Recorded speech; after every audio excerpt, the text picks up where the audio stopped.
Hi, everybody. Welcome. So I'm Beth Lambert, spent 20 years in the secondary classroom, and I'm so excited to be working at Ed Elements as a design principal. Hi, everyone. Crystal Shu joining you from Atlanta, Georgia. So it is a protocol of the straw, sticks, and bricks house, and it starts with reflection. So starting with thinking about what are the teaching strategies that were emergency measures that were used for your distance learning model 2.0, right? 2.0, which is how I think about the spring. They're the strategies where you don't necessarily want to keep, but they're the strategies you did because it is the best you could think of in the moment to be able to support kids and continue teaching students. Then think about the teaching strategies that you want to keep, but you need to do some work around. And these are your house of sticks.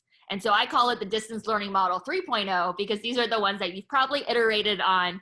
It probably came from a straw and what you want to keep iterating and tweaking and changing. And finally, we have the house of bricks, right? So these are your strong foundational teaching strategies during distance learning that you want to make sure you scale and that you just want to make sure that more and more classrooms are doing. And those are the distance learning 4.0s. What we heard from our students now more than arguably ever, that the shifts that we needed to make distance learning an elevated experience for all was that we needed to empower students. And many of you are naming some of the challenges that students come with based on what's going on around them. But one of the things that made students feel empowered was that they learned that they were familiar with how to negotiate and navigate the actual technology that they were interfacing with. So students were able to connect with their learning, connect with each other, and connect with teachers when they were empowered with the technology, and the skills were made transparent and they understood how to work in this new space. So they were thinking about their workspaces, they were thinking about their schedules, and they felt empowered to actually engage in this learning because they were on their own. Another thing that we thought was really powerful, and we heard from students, is that when students felt like they had control, they had choice, they had voice in what they were learning, they felt motivated to log in, to connect, and to do the work. So they felt like they were actually empowered in making decisions. These are the 3 anchoring reflections that you should be able to sort of share, gather based on the voices that you've heard and that you've included. Which is 1, what did you hear as the root cause of inequity within your system? 2, why does this matter to your users at the margin that you've identified? And 3, what does success look like in a redesigned system for the users? And so for Create, we've adopted some work from great leaders from Equity by Design. That is, when you're creating and when you're prototyping, it is so important for you to design at the margin. It's so important that you're not designing at the average.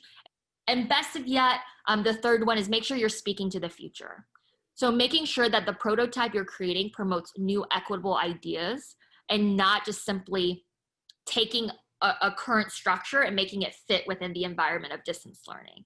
When we think of personalized learning at Education Elements, we think of the core 4, and these are sort of 4 buckets of personalized learning that go hand in hand with one another.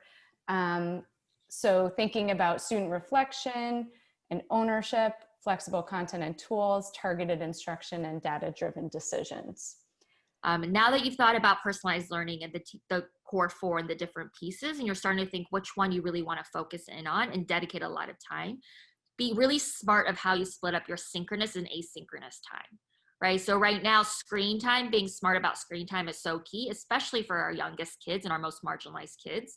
And so for that, be really intentional about how asynchronous time should be used around how do you build ownership and reflection and provide that time for them to do that reflection.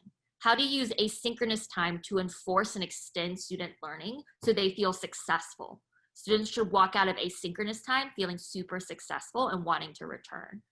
And lastly, how do you use asynchronous time to prepare for students for the next day's learning if you know they have gaps that might be elevated the next day?